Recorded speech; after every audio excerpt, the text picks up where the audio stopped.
Hey everybody, it's Jason with Parallel Reality coming back with you today with an article from July 15th from the Federalist, and I know I'm a few days late on the events that happened this past Saturday from the time I'm recording this, but this article, the headline here, the article I haven't read it, but the headline kind of sums up with what I've been thinking since then. It says, there can be no unity with the violent Democrat media industrial complex. And there's a picture of Joe doing his Emperor Palpatine routine from, what was that, a couple years ago already? It says, you can't incessantly use rhetoric designed to incite violence and then call for calm when violence inevitably erupts, which is exactly what they've been doing the last few days, trying to backtrack on everything they've been saying the last decade or so.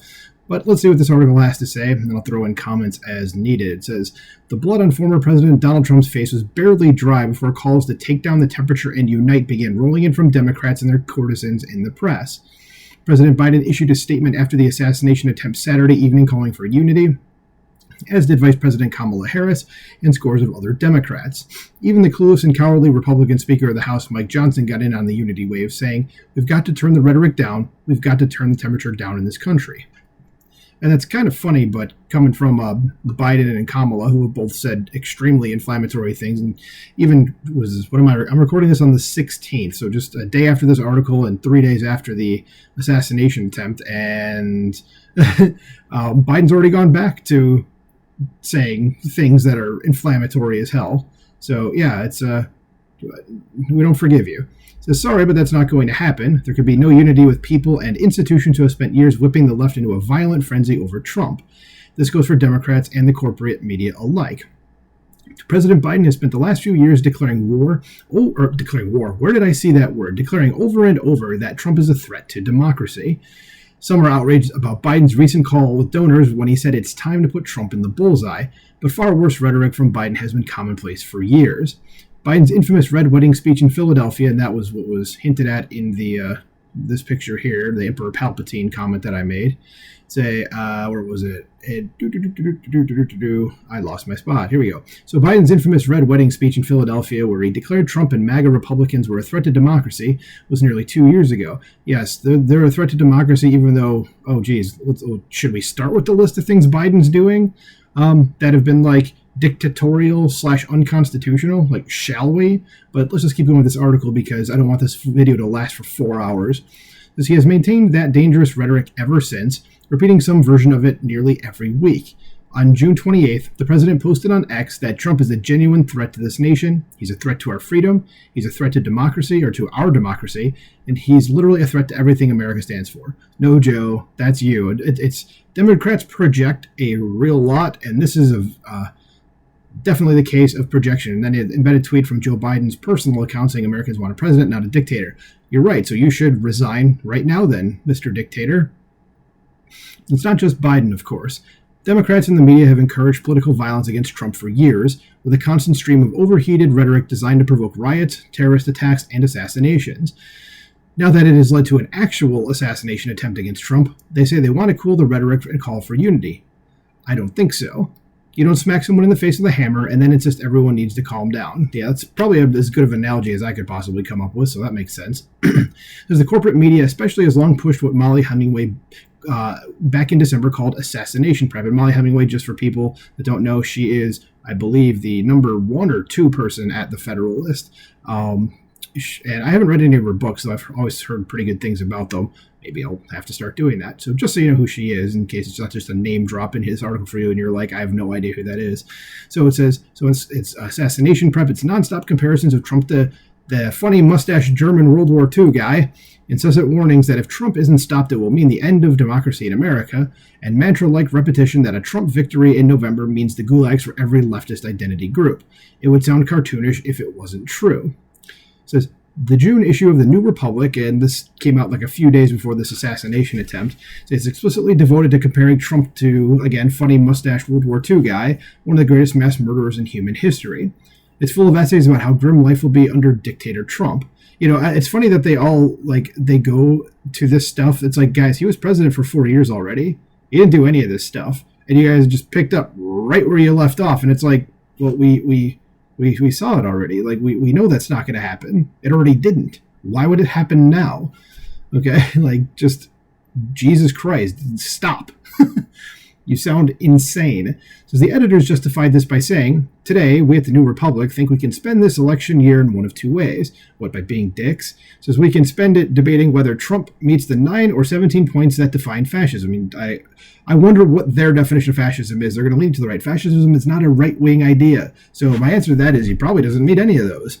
Even though Trump is kind of more centrist than anything. But still, I guarantee you these guys don't actually know what fascism is. I'd like to actually see what that is. So or what they say are their points of fascism. Or we can spend it saying he's damn close enough and we better fight. You're fighting against something that you guys made up on your own.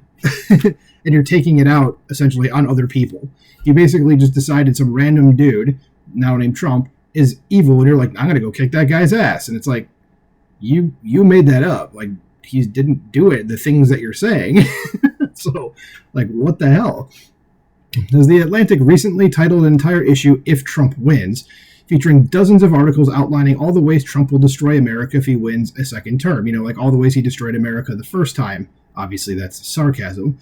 So the top of the list is a piece by David Frum on autocracy under Trump, followed by pieces on misogyny, corruption, extremism, and so on. So it's all the usual isms and phobes and whatever, you know, stuff like that. It says Frum, not to be outdone by himself, posted an insane rant Sunday morning blaming Trump for his own attempted assassination, because that makes sense, declaring that the gunman and Trump, at their opposite ends of a bullet trajectory, are nonetheless joined together as common enemies of law and democracy. Like, where are you coming up with this stuff? And I know it's a case of TDS, but it's like, what has Trump said or done that he was serious about? Okay, not when he was kidding around, like the dictator comment, which was a joke, if you go listen to the full thing. But what has he said that makes you even come to this conclusion? Okay, because the only conclusion I can come to is that you're stupid. That's it. So let's keep going with the article. It says, this kind of assassination prep has been going on for years. The Russia collusion hoax was designed in part to paint Trump as the agent of a malign foreign power working to undermine our country. Trump, we were told, was the enemy of the American people and had to be stopped. They never let go of that narrative, and now it's back in a slightly different form. Trump has to be stopped because this time he'll do all the horrible things he didn't get a chance to do last time, plus he'll be out for revenge. And he already said that his revenge is just success. And that's a perfect answer, to be honest. Okay, and you know what? If he decides to slash government jobs by, like, basically do to the government what Elon did to Twitter/X, I don't got a problem with that. Everything's still going to work just the way it did. Okay, things might actually be better. But let's keep going here. It says Democrats are unbothered by this sort of rhetoric. They engage in it so often it has become routine. At a rally last Thursday, Vice President Harris warned that Trump would be a dictator, weaponize the Justice Department against his political opponents. Kamala, I'd like you to look in a mirror and destroy the Constitution, and look in the mirror again. It says, on Friday, Biden said Americans want a president, not a dictator. We already covered that on the embedded tweet above. And I mean this from the bottom of my heart, Trump is a threat to this nation, said the guy who's actually prosecuting all his political opponents and bending the rule of law, but whatever. It says the purpose of such talk was to prepare the ground for an attempt on Trump's life, and it worked. After all, if you believe a second Trump term will usher in a fascist dictatorship, a reincarnation of a funny mustache World War II German guy, then surely it's morally justified, arguably even your duty, to do whatever it takes to stop him. Right, I mean, that's the logical conclusion to that. It says, but it's not just assassination prep rhetoric. Consider a bill recently proposed by the former head of the January 6th committee, Representative Benny Thompson, Democrat of Mississippi, to strip Trump of Secret Service protection. To most people, that looks like a deliberate attempt to make it as likely as possible that something like Saturday's attack on Trump's life would happen and succeed. And that's why Democrat calls for unity and calm ring hollow now. They don't want unity and calm. They want violence. They wanted it in 2020, and they want it today. It doesn't matter what they say now that violence has come. It matters what they said in the lead up to it.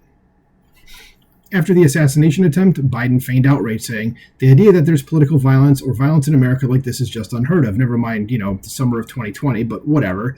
Says, no, it's not. Democrats are constantly hinting at it and tacitly encouraging it if they aren't calling for it outright. Yes, like, Biden's own vice president sharing a link to, was it the BLM rioters in Minnesota in 2020 that got arrested or whatever it was? Or was it a GoFundMe? I don't remember, but it was something like that. So Kamala herself has supported violent protesters, okay, directly.